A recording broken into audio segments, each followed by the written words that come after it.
Hello, lovely patrons. We are here today to talk about my best friend, too soon gone from this world, Michelle Greenblatt. Those who do not wish to hear about Michelle may, won't want to watch this. For whatever reason, you don't want to sit here and listen to me talk about my grief. I will attempt to encapsulate the creative works of Michelle Greenblatt, hitting her existing books and a couple of the major themes. I will be drinking vodka and juice from this gorgeous glass, which I got as part of a set at a garage sale for $3. This was a momentous and important occasion in my life. I'm going to show you the set. Behold, I have brought back to the computer the set, which will assist us in discussing Michelle today. This wonderful mixer with the glass mixing stick and these fantastic, gorgeous things, all of which were acquired for $3 at a garage sale. And the enormous jug of vodka I'm using to make these drinks cost about the same amount, really, when you get right down to it. Juice was a little more. It's called cran apple. I don't think there's really any cran or really any apple. Okay. Michelle Greenblatt. Michelle was 19 years old when she got her first poem published.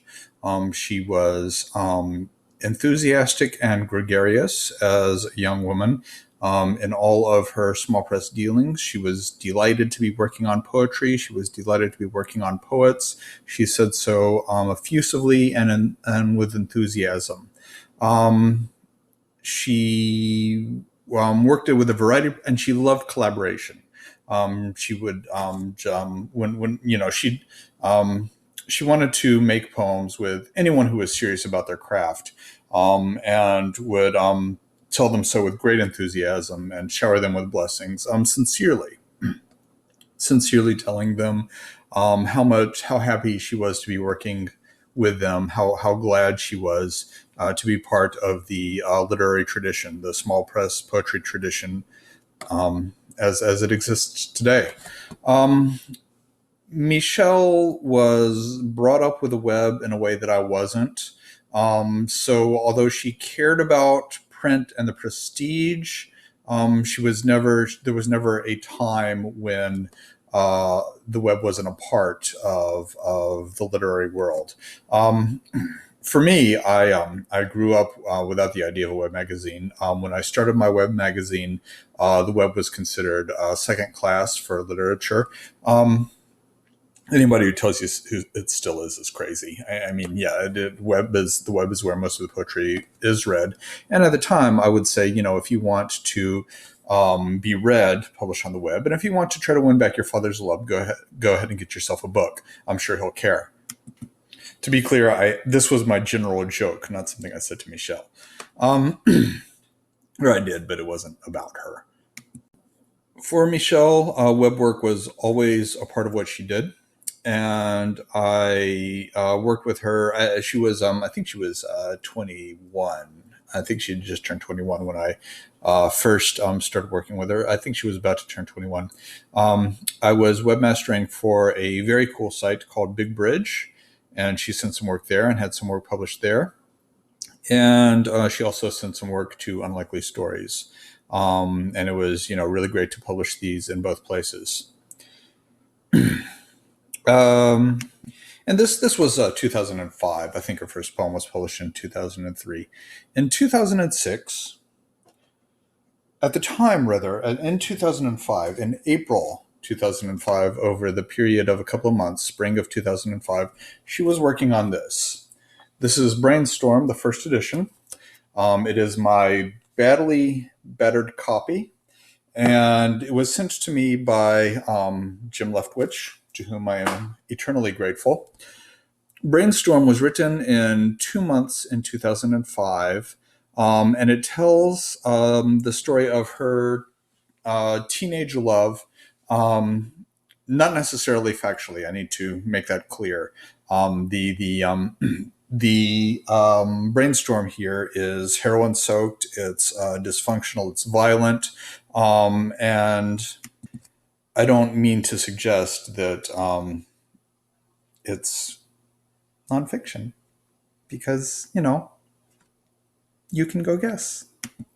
To be clear, Michelle was not on Smack, but Okay, Brainstorm. It was written a couple of months in 2005 at the request of Thomas Lowe Taylor, a very cool resident of Portland and a publisher of small books under the name Anabasis Press.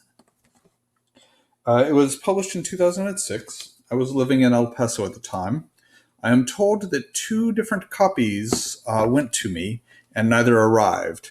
This is entirely possible because I had a post office box there in El Paso at the time, and I had a postmaster who hated me personally and made that very clear and hated Unlikely Books and regularly tore open packages looking for stuff or just gave me the stink eye from across the room.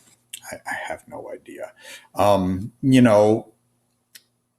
I was in El Paso soaking up sun therapy for my own depression. He may have hated the content of Unlikely Books, or I may have literally peed on the wall at some point. I really have no idea. The point to this story is now I'm 42 and have the most marvelous lowball glasses, which I purchased for $3 at a garage sale. And a $10 gallon of vodka. After the publication of Brainstorm, and coincidental to it, Michelle disappeared from the small press. She was gone for years. I would occasionally see stuff on the internet saying whatever happened to Michelle Greenblatt. I watched those threads. I wondered what had happened to Michelle Greenblatt. And then in late 2011, maybe, or early 2012, excuse me, it must have been late 2011, I received a Facebook friend request from her. She was every bit as charming and delightful and gregarious as she had been in her when she was younger. And we became close. We were friends before, but we began communicating every day and grew into best friends over the last 3 years of her life. 4 years of her life. She was mortified that her long absence from the small press in some way constituted some kind of problematic sin. And she had left some unfinished projects and a bunch, probably quite a few unfinished collaborations when she had disappeared from the small press. And she was really afraid that people would hold that against her, which they would not. Obviously, there are career paths which you can get in trouble for a 5-year absence, but being a poet is not one of them. No one was remotely upset or offended that a poet in her 20s disappeared for 5 years and was now back on the scene. Everyone was just happy she was back on the scene. And it took a little time for her to believe that. That's what poetry is. You're allowed to leave it and come back for mysterious reasons. In fact, people try to fake that on a regular basis. There are, over the 20 years now that I've been publishing Unlikely, there are several people I've published who have since faked their own death. Don't do that. But Michelle wasn't faking her absence.